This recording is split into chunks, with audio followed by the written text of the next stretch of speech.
Come to Helmuth Ford, home of the lifetime powertrain warranty. Hi, this is Stacy from Shuttler Insurance Services. Come see me on the east side of the square in Sigourney for all your insurance needs. The prunes you bought at the grocery store started out as plums on a tree. Hi, I'm Jody Hankey, here from a California farmer who talks about the plums to prunes process as you're living the country life.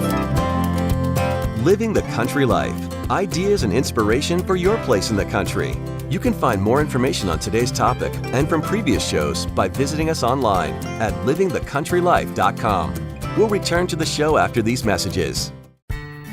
Check out our full lineup of Successful Farming podcasts.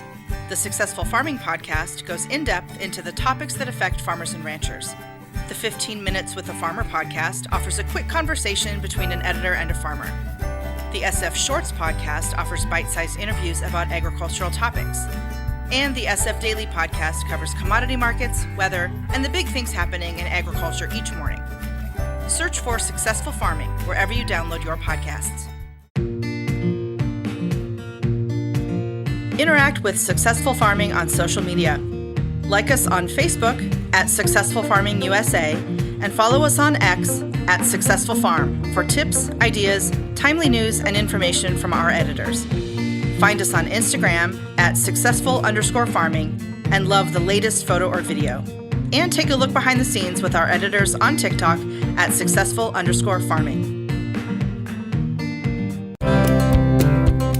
The state of California produces 99% of the nation's prunes, which start out as plums. While all prunes are plums, not all plums can be dried into prunes. Joe Turkovich is the chairman of the California Prune Board and is also a full-time prune farmer in Winters, California. He produces for Sunsweet Growers, a grower-owned and operated cooperative. Along with prune and walnut trees, he rotates a variety of crops on his 220 acres, including hay, wheat, and safflower. It takes prune trees about 5 months to go from flowering to harvest. While most farmers try to get the biggest yield from a crop as they can, this is not the case with plums grown for prunes. He says in their business, more is not better. If the crop is too heavy, we will take fruit off. We do that mechanically these days. We'll shake the tree and try to get a number of fruit on the tree that can be sized, because the real name of the game in prune production is to get large, sweet fruit. Where your highest quality comes from big fruit. So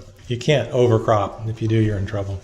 At harvest time, mechanical harvesters shake the fruit off the tree into bins, and then it goes through conveyors that blow off leaves and debris. 100 years ago, for a plum to become a prune, the fruit was set outside on trays to dry in the sun. Today, it's sent to a dehydrator, which are these central locations that are like big convection ovens, and they get placed on wooden trays, stacked up, and they roll through over an 18-hour period through these big dryer tunnels.